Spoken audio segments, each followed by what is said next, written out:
Hello, Captain. Hey, Elena. What can I do for you? I wanted to thank you for offering me the opportunity to fight alongside you. I've been doing what I can out here, to battle what's left of the Empire. But with your help, I hope to do a lot more. We're lucky to have you. I understand you fought beside Marco in the war? If it's all right with you, I would rather not talk about my time at Marco's side.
I gather things didn't end well for you two.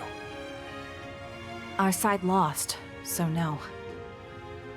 I meant between the two of you, personally. My answer is the same. Marco can be a difficult, stubborn man at the best of times. When he's beaten and cornered, he tends to lash out. The history between you and Marco, will it affect your ability to work together? Whatever else I am, I'm a soldier. I know how to put feelings aside. You won't have to worry about me on the battlefield, Captain. And off it? You probably won't catch me sharing any drinks with the man. The two of you should talk, though. Should we? It sounds like there's a lot of baggage there, and we need to travel light. I'll give it some thought. That's all I ask.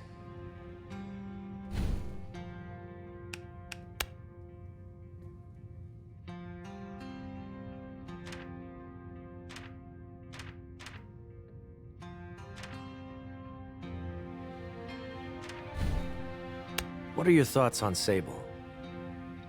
Seems like a lovely woman. That's it? What more insight were you hoping for? I'm a simple man. Parlaying with gods is beyond even my extensive experience. Do you think we can trust her? Ordinarily, I would say trust is a word people turn to when they don't have a strong contract. But our relationship with this creature seems clear enough. She needs us, and we need her. For now. As to whatever happens after, I prefer to take my troubles as they come, and bet only on myself. What do you think about our mysterious friend with the veil? Well, I find her utterly fascinating, obviously. I only wish we had more time to chat between brutal deaths. You sure you're not just saying that because she looks like a pretty lady? Oh, please. Even if I were attracted to women, she'd hardly be my type. It is curious, though, the image she wears with us. A pale, soft-spoken waif, desperately in need of aid. What makes you so certain it's a disguise? What makes you so certain it's not? Captain, please wait. Sorry, no time. I've got... A meeting, a council, a training drill. There's always something occupying your time that isn't me.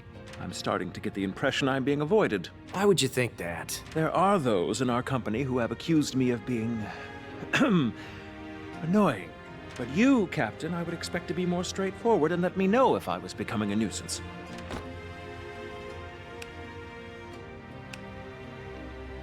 You can be a little single-minded in your pursuits, but it's no nuisance. It's part of what makes you so endearing. Do you truly find me endearing, Captain? Sure. You're like a puppy carrying a stick that's too big for it. I'm not sure that's as flattering as you seem to think. I see no reason why we shouldn't speak regarding my research into the Eidolons. All right, fine. You've worn me down. I have? Well, that's a first. More people have punched me than agreed to my demands. In that case, excellent. Where would you like to begin? With Sable's first contact, or perhaps your childhood? I wonder if there were any early signs. Oh, I didn't mean right this instant. I really am busy at the moment. Ah, I mean it, though. We will talk. Soon. Don't let me forget, all right? if you say so. Captain, can I speak with you? Now, please? Sure, Evie. Something wrong? We're having a breakdown in authority on the battlefield. Every time I ask Marco's assistance with something, all I get is disrespect. Okay. I'll talk to him. That's it? You'll talk to him? What do you want me to do? Kill him? I want justice! Whoa, whoa. Take a breath. I'm sorry.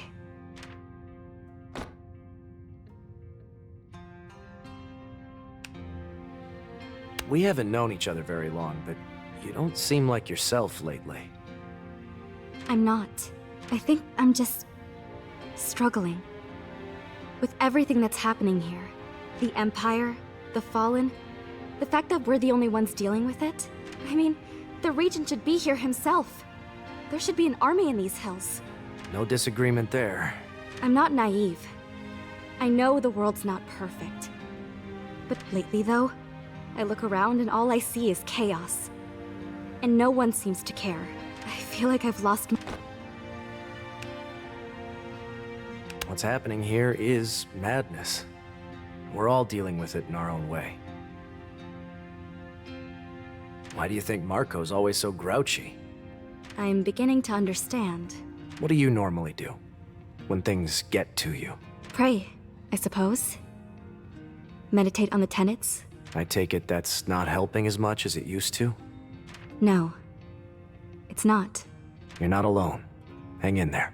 I'll try, Captain. Thank you. Hey, Marco. Don't tell me we're overdue for another heart-to-heart already. Afraid so. Make it quick. I need to sharpen my axe to keep the rest of you alive. You fought under Ballastar Fenice, right? I wanted to ask you about his Eidolon. I don't have anything more to say about that. Really?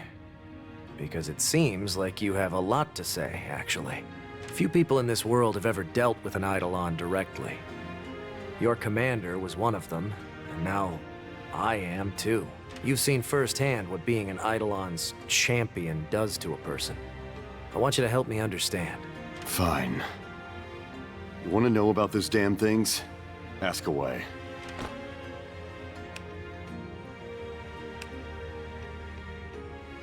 Tell me about the Eidolon that Ballastar served. The one you're so bitter about. It called itself Askawasa, the Crimson Phoenix. Ridiculous mouthful of a name. One of many, I assume. What did it do? Offered him power. Fire. Strength. What did it ask in return? It didn't. It just took. one piece at a time. You talk about Eidolons as if they control their champions. It's more complicated than that. Ever met someone who can't handle their ale? You make a choice. Let something in. Then little by little, it starts making choices for you. Before long, where you end and it begins becomes a question with no answer. But you took the first sip. So in the end, it's you who answers for the consequences.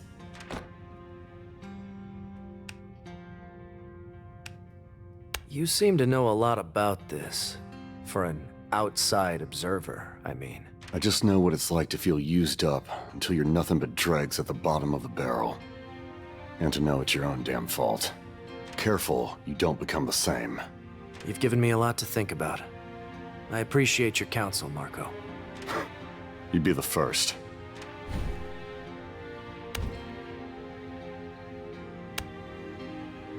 Ah.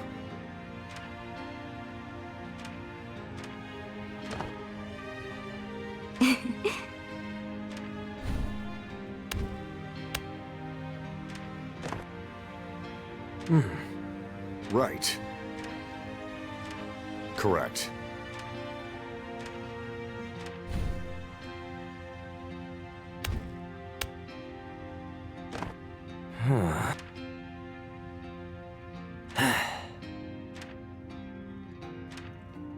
No.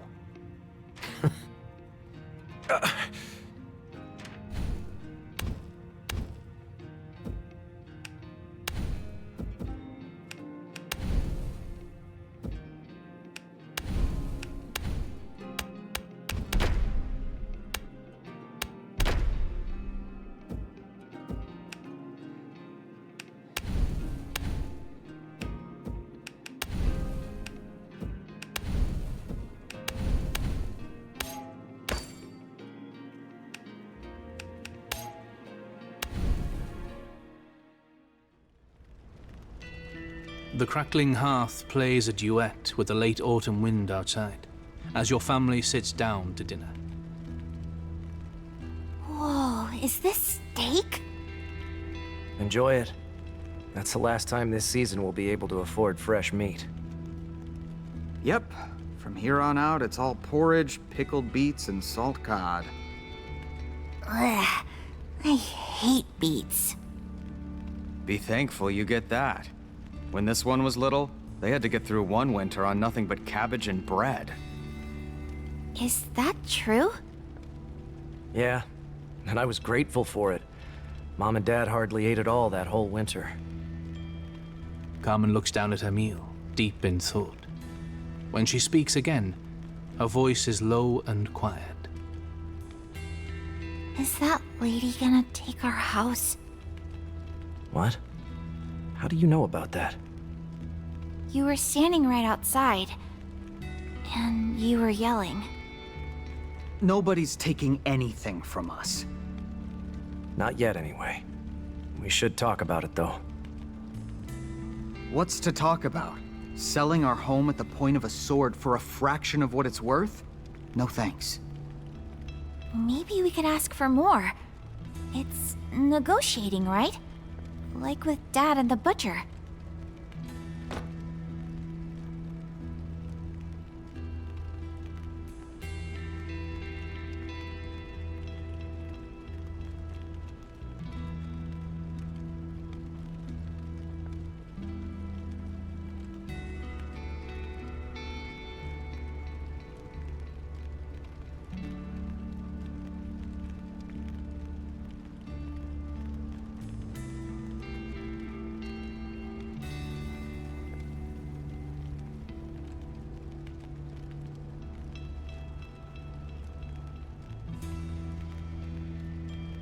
That's pretty good, Runt.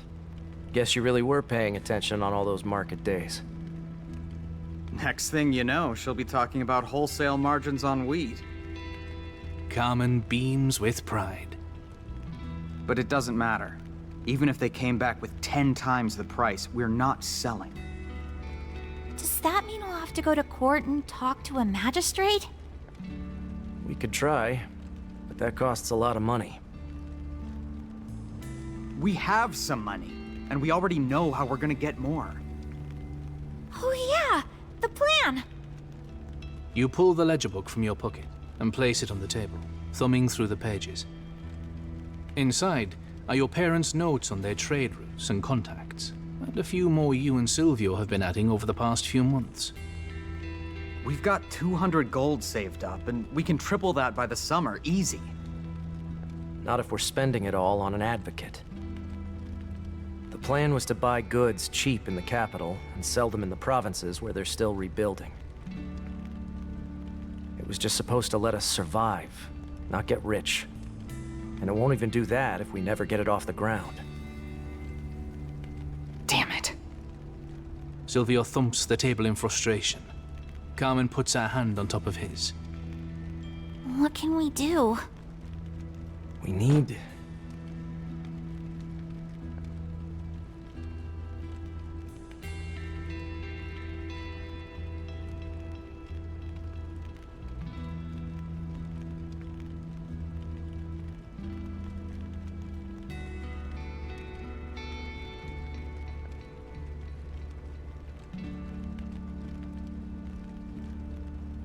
We need someone with deep pockets behind us. What good does that do? We keep the plan, but scale it up. Fast. Same goods, same routes, but 5 or 6 wagons instead of just 1. None of the nobles or their stupid banks are gonna lend to us. Especially if it means a fight with House Sobek. If you've got a better idea, I'm all ears. I say we tell these people to shove off and see what happens. What'll happen is that woman will come back here with 10 more armed idiots. Fine. Then we'll stock up on arrows, lay some snares, and fight them. Silvio. What? I'm not letting them have this place. Those rich bastards don't get to just swoop in and... I don't care about the house.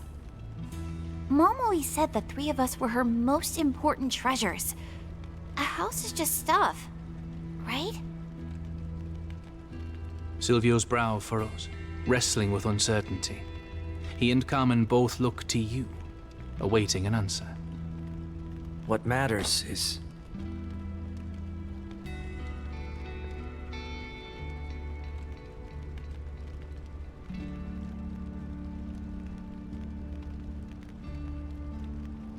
The only thing that matters is that we're together and safe. I think so too. I don't want to be together and safe under a tarp in the woods. Mom and Dad put 20 years of blood, sweat, and sacrifice into this place. For us. So we could have a better life than they did. If we just give all that up...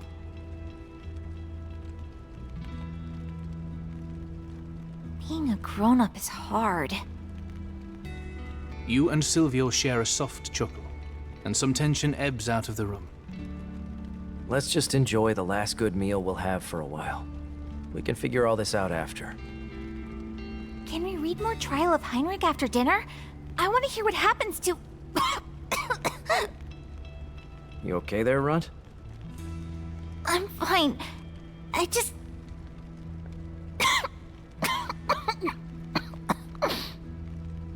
Carmen doubles over at the table, covering her mouth. The sound coming out of her is short, sharp, and far too deep for a little girl. Damn it, I told you you were gonna catch a cold if you kept running around in the rain. Hang on, I'll get you some water. Silvio rises from the table and trudges out toward the well. Carmen coughs a few more times, rubbing at her chest. Are we gonna be okay? The ledger book stares at you from the tabletop. A heavy weight settles onto your shoulders as a new plan begins to form. And the memory begins to fade. Yeah, Runt. We'll be okay.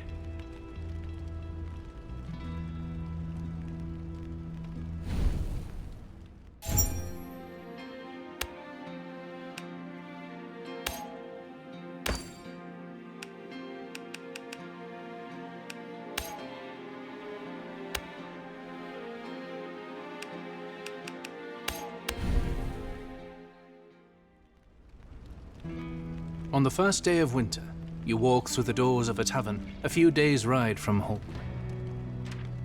What brings you into town so late in the season? Rufus? I'm looking for a highborn woman, traveling with a bodyguard. Big guy, ugly face. Who you calling ugly, mud farmer? You turn to see the man in question rising from an alcove in the corner. I'm here to see your boss. Get her. Anton approaches and puts a hand on your shoulder, grabbing a fistful of your coat. I got a better idea. How about I drag you outside and kick you in the guts till my leg gets tired?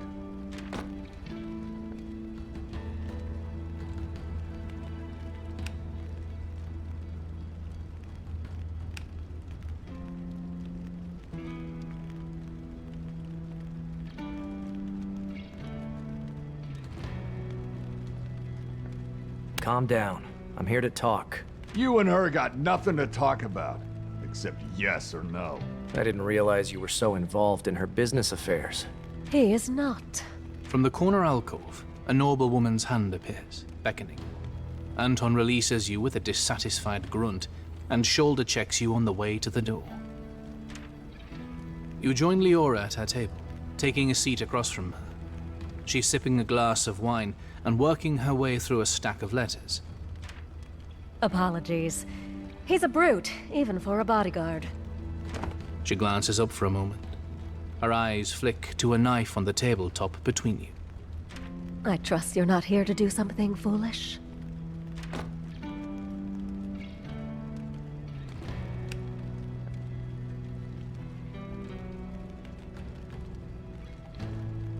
If you mean slitting your throat, I thought about it, but it wouldn't help. They'd send someone meaner and stupider in a week. Les, my employers are very eager to get this business done with. I'm not here to talk to them. I'm here to talk to you. Me? Whatever for? I'm hoping you're the kind of schemer who might entertain a business offer behind their boss's back. If the risk is low and the money's good. And if I were? What sort of offer would I be entertaining? Smuggling. Leora cocks an eyebrow, curiosity piqued. She pushes her letters aside, takes up her wine glass, and sits back. My parents were merchants. Good ones, with 30 years of roots and contacts to show for it. My brother and I have been planning to take over their operation this spring. I'll bite. What sort of business are you getting into? Reconstruction trade, between the provinces. You and every other bumpkin with a wagon and a mule. Exactly. Right now, the whole continent's rebuilding, and some parts are rebuilding faster than others. For the next few years, any merchant with a brain will buy goods in the capital and sell down south, while people like your bosses buy up roads and charge for the privilege. But there's one thing they can't buy. One thing the Regency will always control. And what would that be? Borders. And the taxes that go with them. Right now, they're an afterthought. But in a year or two... And I suppose that's where a good smuggler seizes the advantage. You, I take it? I could be. With some help. What sort of help are you in the market for? I've got funds to start trading. What I don't have is enough to do that while fighting your bosses in court. But if someone with a little loose gold were to stake me... You are bold. Like you said, the world's changing. And I've got no intention of getting left in the dust.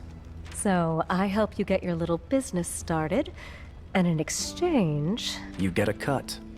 And the kind of friend who makes other opportunities possible. I do so love making clever new friends. But I want to make one thing clear. I won't carry anything illegal. When it comes to breaking the law, the smuggling itself is as far as I'll go. I'm insulted by the very insinuation. Leora runs a finger around the rim of her wine glass, thinking. In a world where this all comes true, I suppose it would be in my financial interests if my new friend the smuggler didn't lose their little hut. And I suppose as an agent of the consortium, I'd be uniquely positioned to throw a bit of sand in the gears. If you say so. She smirks, studying you with narrowed eyes. You get the sense she's impressed. So? What'll it be? I'm not opposed to making a little money on the side, or inflicting some pain on the Sobeks. But Your brother, he's hot-headed. I won't work with him. Silvio won't be a problem. Ooh, family secrets, is it? So much for the rugged country morals. I'll worry about morals when I'm dead. Do we have a deal or not? Leora smiles widely, extending a hand across the table. Deal. You reach forward, taking her hand in yours, and the memory begins to fade.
Marco, do you have a moment?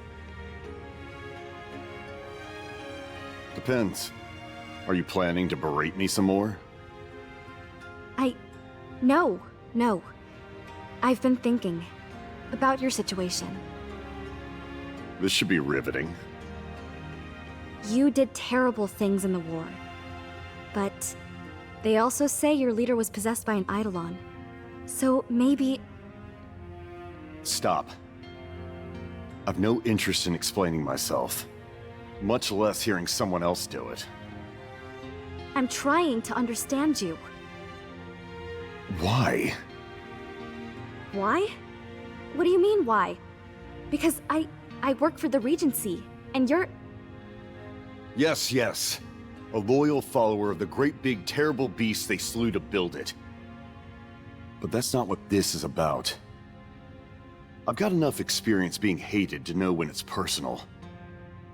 So, why don't you go ahead and unburden yourself about whatever puppy of yours we killed, and let's have done with it. I was born here, on Anaraios. Moved to a caravanserai in Vita when I was 10. But my whole life, Artemisia was always the destination. I was going to study in Floriant, ride horses in Lamprecht, sail the lakes of Liviu. But by the time I finally got across the border... Ash and graveyards. So, I'm a dream killer then, am I? Fine. Care to do something about it? Slit my throat, maybe. No? Then let it rest. I have better things to do than quibble over the past.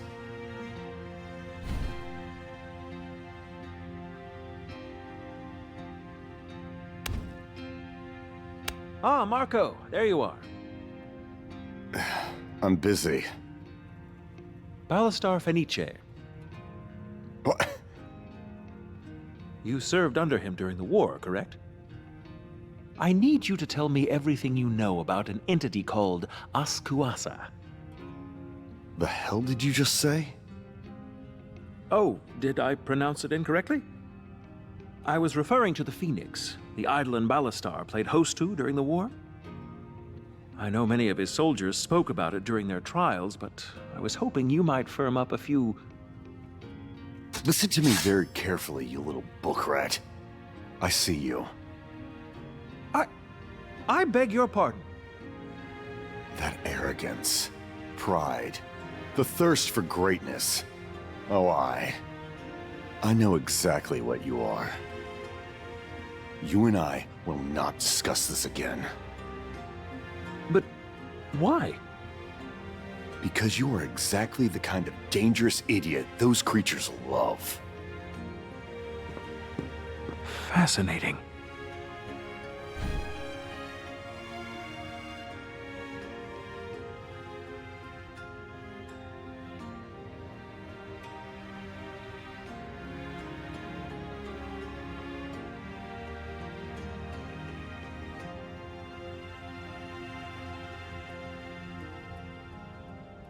Marco, is it? I knew I recognized that scowl from somewhere. I never forget the face of a man I've crossed blades with. Piss off, sellsword. Ouch! You wound me, my lord. I know we've had our history. I strike your troops in the night, you chase mine directly into an ambush. But I always thought we had sort of a mutual respect among foes, no? You're trash who kills for money. Oh, no, I haven't been a mercenary in 5 years. Or are you the only one allowed to turn over a new leaf? Once a con, always a con. Strangely self-righteous for a man of your exploits. I did what I did because I believed it was right, which is more than anyone could say of you.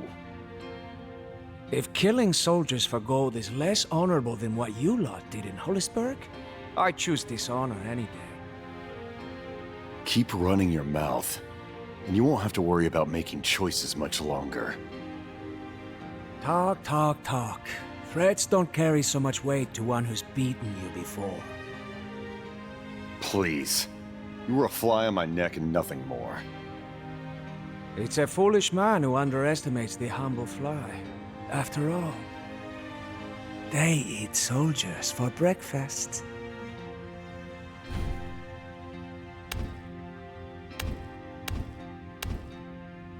Aha! There's the man I'm looking for. Something I can help you with? I understand you're an individual with an appreciation for ambitious enterprise. Depends on the risk and the reward. I've been studying a book of local folklore, and I believe I found something intriguing. A cavern said to contain the tomb of an ancient priest who served an Eidolon, and all his worldly treasures. I'm listening. According to the story, it's located in a place called the Valley of Beasts, somewhere between the Hill of Mournful Bones and the Cliffs of Ruin. Goodness, how inviting. Better still, I believe its location may be somewhere within just a few days' journey of Pelicos. But I'm only a scholar. I need a man of action. If I'm able to drill down a precise location... I wish you the best of luck. You're not intrigued? Oh, I'm highly intrigued. That's why I'm saying no. What the hell does that mean?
So, you think this Soraya would be willing to join our side?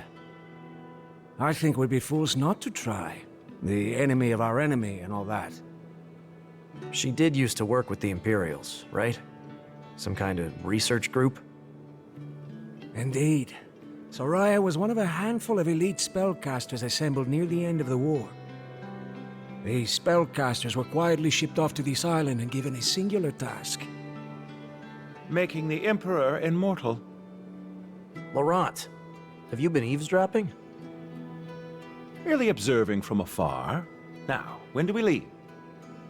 I take it you're also in favor of this plan? Who wouldn't be? These experiments were the Empire's most tightly guarded secret. The chance to talk to someone who was actually part of that work from the very beginning, who knows every protocol and measurement in intimate detail. Huh. Easy, Scribbler. You look like you're about to faint. Do we know why Soraya turned on her fellow mages? On Carlotta? You've met Carlotta, yes? Yes, but rumors say they used to be close friends. Do you think we can trust her? As in, how can we trust that she's actually turned against the Empire? Or how can we trust a turncoat at all? Maybe both? I'm not saying this is a bad idea. I just have a lot of questions. If you have questions for Soraya, you can add them to my list. You're... Oh, wow, you have an actual list. That page doesn't appear to have much room left for questions. Oh, don't worry. I set aside a separate journal just for this excursion. Of course you did. You'll have to write the rest as we march. Let's find these mages before they destroy the whole countryside. That shouldn't be too difficult. Imperial alchemists have already picked the island mostly clean of... supplies. Meaning corpses. There's supposedly a mass grave not far from here. It contains the victims of an outbreak that ravaged the island 50 years ago. Locals call the place Sepulchria. They believe it to be quite cursed, which may explain why it hasn't been significantly raided before this point. Or they're simply hesitant to go rooting through a plague pit that's been simmering for decades. Either way, Octavia may be feeling desperate enough by now that she's willing to risk it. We'll start looking at Sepulchria, and if we don't find them... I suppose we'll just follow the trail of twice-rotted corpses.